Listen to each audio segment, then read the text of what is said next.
आपने वो मीम तो ज़रूर देखा होगा, डिस्ट्रैक्टेड बॉयफ्रेंड वाला। फॉर्च्यूनर ओनर का भी अभी वही हाल है डिफेंडर को देख के। इस मीम का रेफरेंस मैं वापस दूंगा इस वीडियो में एक बार, लेकिन आज इस वीडियो में बात करने वाले हैं कि लैंड रोवर की डिफेंडर आखिर इतनी पॉपुलर क्यों है, ऑल्सो जेन्युइन प्रोज क्या है, कॉन्स क्या है, और थोड़ा सा डिस्काउंट की भी बात करेंगे। 2019 में पहली बार डिफेंडर दिखाई गई ये वाली। जब ये आई या शोकेस की गई 2019 में, तब इसका कोई खास हल्ला गुल्ला इंडिया में नहीं था। उसका रीज़न सिंपल है, ना ही तो ओजी डिफेंडर्स जो है वो इंडिया में कुछ खास कर पाई थी, और ना ही JLR उस वक्त इंडिया में कुछ ऐसा बहुत बड़ा कर पा रहा था। तो कुछ ऐसा खासी फ़ैन फॉलोइंग थी नहीं। लेकिन डिफेंडर इंडिया मार्केट में आई ये तय था उसी टाइम पे। इस गाड़ी का हल्ला गुल्ला शुरू हुआ जब गाड़ी लॉन्च हुई और कोविड जो है थोड़ा थोड़ा सेटल होने लगा, बिकॉज उसके बाद में लोगों को समझ में आने लगा कि अरे ये कुछ चीज़ तो है।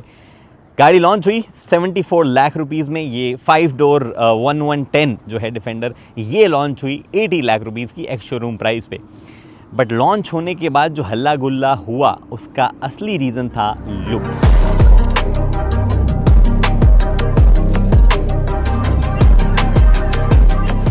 देखो, भारत में आज भी सबसे तगड़ी वैल्यू माहौल की है। गाड़ी अगर महंगी ना भी हो तो भी महंगी दिखनी चाहिए, और जो महंगी हो फिर तो भव्य महिमा होनी चाहिए। आसान शब्दों में बोलूं तो भौकाल होना चाहिए, और डिफेंडर का भौकाल है। बड़ी size, solid road presence and her angle से मस्कुलाइन दिखती है land rover defender. And on top of everything, जब आप यहाँ बैठते हो तो बाकी सारी गाड़ियाँ ऐसे लगती है कि नीचे है, एक फ्लोर नीचे है।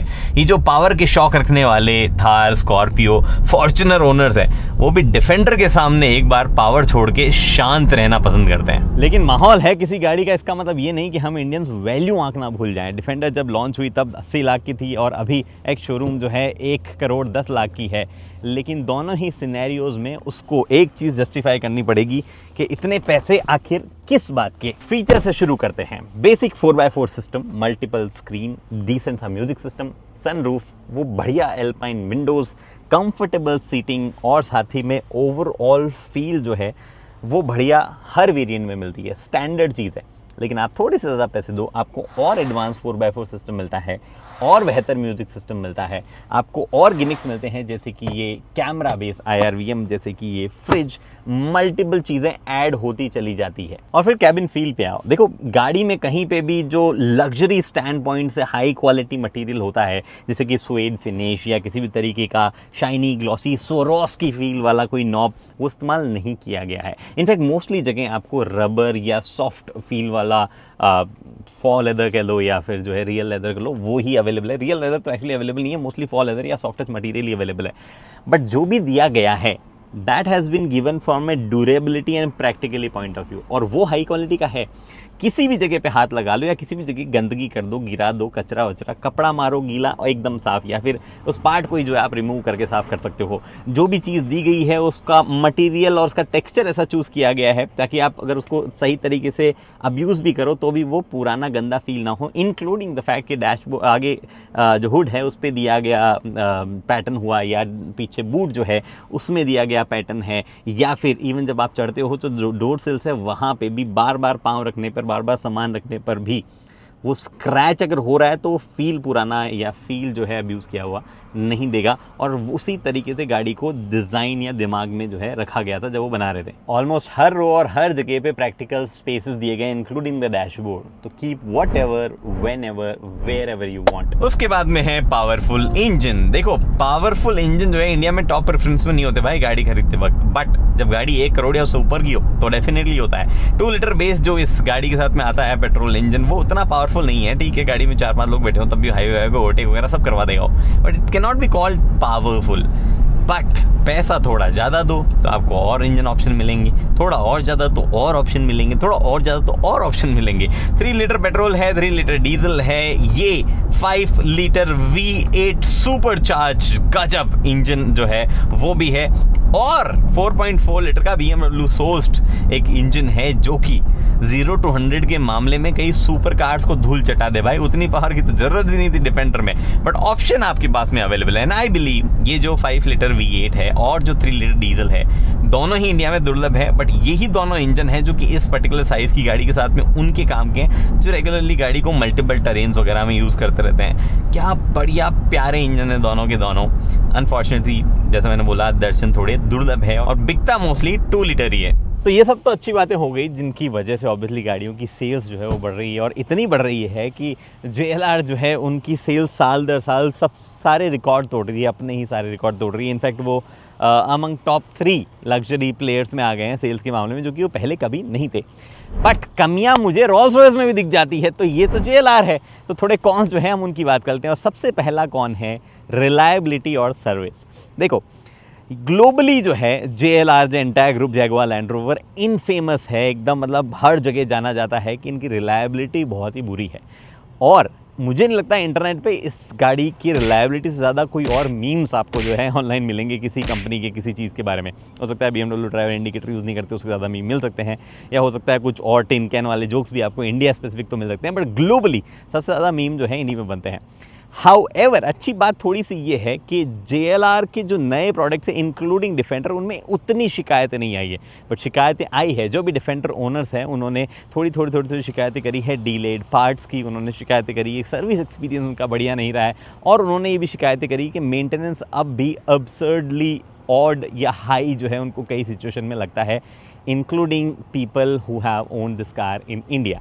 उसके बाद में है drinking habits, bad drinking habits. गाड़ी बहुत पीती है भाई, ये तो चलो फिर भी 5 लीटर V8 है तो समझ में आता है, इसका तो बनता है, बट जो बेस 2 लीटर पेट्रोल है वो भी बहुत पीता है। आपको पता है यूरोप वगैरह में लोग मजे ले रहे हैं 14-14 kmpl के माइलेज निकाल के अपने डीजल से। इंडिया में ऐसा अनफॉर्चुनेटली एक 2 लीटर डीजल जो है वो भी आना चाहिए था इस गाड़ी के साथ में, थोड़ी उसकी सेल्स जो है वो ज़्यादा होती है और थोड़ा लोग कम फ्यूल कंज्यूम करते हैं, बट अभी तो बहुत पीती है भाई।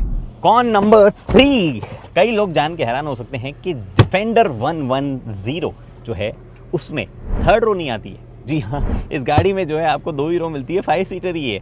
हालांकि you can opt for the 3rd रो, और यहाँ पे जो नहीं लगी है यहाँ पे 2 सीट लग जाती है, बट प्रॉब्लम ये है कि उसके बावजूद उनका स्पेस इतना कम है कि वो कोई काम की नहीं। ये चीज़ वैसे आपको जो है और नहीं लग सकती है, लेकिन मान लो अगर आपकी गाड़ी में कोई बैठे, उसको पता चले कि 1-1.5 करोड़ की गाड़ी है, और फिर वो साइज़ भी देखे तो बोले बड़ी है, फिर अंदर आके देखे अरे यार ये पीछे वाली रोड तो कोई काम की नहीं है, इसमें हमारी फॉर्च्यूनर और ग्लॉस्टर में ज़्यादा इस पर ज़्यादा है, वहाँ मामला हर्ट हो सकता है।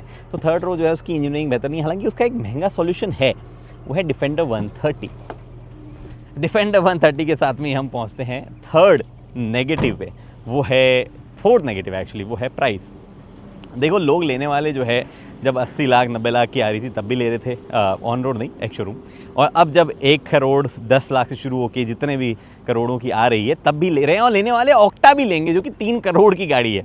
But that does not mean कि इस गाड़ी की वैल्यू जो है वो उतनी है। अब ब्लेम आप इंडिया के टैक्सेस को कर दो या JLR के डिसीजंस को कर दो कि उन्होंने इंडिया में इसको असेंबल नहीं करने का डिसीजन लिया, किसी को भी ब्लेम कर दो, बट गाड़ी महंगी तो देखो है, और उतने की वैल्यू नहीं जितने की अभी करंटली मिलती है।